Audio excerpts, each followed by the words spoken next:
പൊന്നാനിയിലെ മുട്ടപ്പത്തിരിയും ബീഫും അതൊരു കണ്ണിച്ചോരില്ലാത്തൊരു ഐറ്റം തന്നെ. ഹൈ ഗായ്സ്, ഞാൻ അപ്പിലു. പാലക്കാട് നിന്ന് പൊന്നാനിയിലേക്ക് മുട്ടപ്പത്തിരിയും ബീഫും കഴിക്കാനുള്ള മോഹവുമായിട്ട് ഞങ്ങൾ എത്തിയത് കൂട്ടിക്കിടക്കുന്ന ഹനീന ഹോട്ടലിന്റെ മുന്നിലേക്ക്. കണ്ണിലെണ്ണ ഒഴിച്ച് തുറക്കും വരെ കാത്തിരുന്നപ്പോ ഒരു 1.5 മുതലിന് നമ്മുടെ ഉള്ളം കയ്യിൽ അങ്ങോട്ട് വെച്ച് തന്നു. ചൂട് മുട്ടപ്പത്തിരി, നല്ല ആവി പപ്പറക്കണ ഒരു ബീഫും രണ്ടും കൂടി കൂട്ടിക്കൊഴിച്ച് കൂട്ടിച്ചേർത്തൊരു പിടി പിടിക്കണം.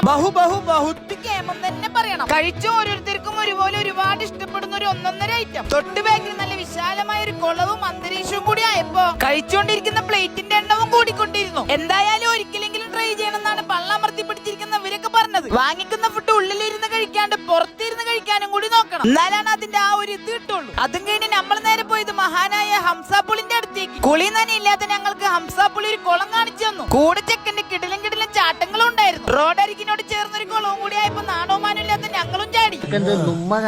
നോക്കോ എന്തൊക്കെയാണ് നടക്കുന്നേ?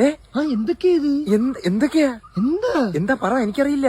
എന്തിനാ ഇങ്ങനെ ചാടിക്കുളിയൊക്കെ കഴിഞ്ഞ് കുട്ടപ്പനായിട്ട് നേരെ പോയത് വീഡിയോസിൽ മാത്രം കണ്ടു പരിചയമുള്ള ഹംസാപുളിന്റെ ഭവനത്തിലേക്ക്. ചെക്കൻ നമ്മളെ പോലെയൊക്കെ തന്നെ ഒരു സാധാരണ ചെങ്ങായാണ്. ഈ കാണുന്ന പുഴയും രണ്ടും മീനും അതൊക്കെ തന്നെയാണ് മൂപ്പരുടെ ലോകം.